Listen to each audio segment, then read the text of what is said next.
بحيرة كل يوم، بس الحمد لله وصلت الحل. عاملين ايه يا حبايبي؟ يا رب تكونوا بخير وفي احسن صحة يا رب.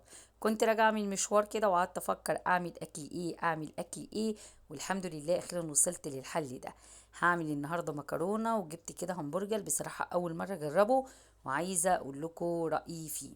اهو هو ده الشكل الكيس، لو حد حابب يجيبه يعني، وان شاء الله هقول لكم رأيي فيه زي ما قلت لكم. وطبعا زي ما انتم متعودين ان انا دايما بعمل الاكل على نوعين، طالما الاسرة مش متفقة عليه. تعالوا بينا بقى كده.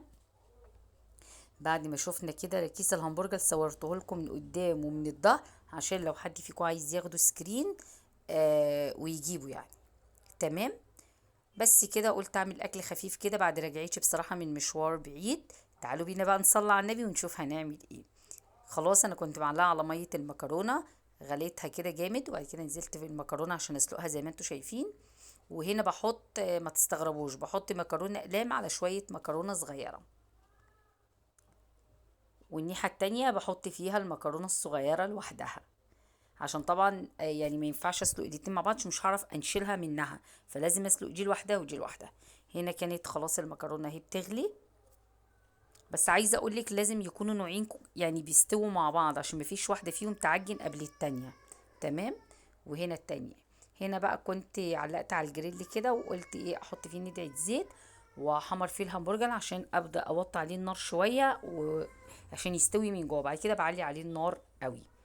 اهو ما شاء الله اول حاجه طلعت القطعه تخينه، وده حاجه طمنتني. هنا بقى انا اول ما جيت اصلا عملت الصلصه عشان النور بيقطع، فعملت الصلصه وركنتها ما جبتهاش معاكم.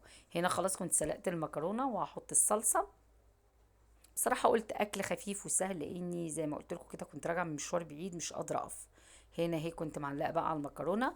ما تستغربوش، انا دايما بقول المكرونه بتاعتنا بتبقى صلصتها قليله. هنا بقى ده الخيار بتاعي اول مره اصوره معاكم بعد ما عملته. عايزه اقول لكم طعمه تحفه. وهنا كان الغدا خلص بقى. ويلا شجعيني بلايك حلو وكومنت جميل واشتراكاتكم الجميله اللي منوره عليا حياتي.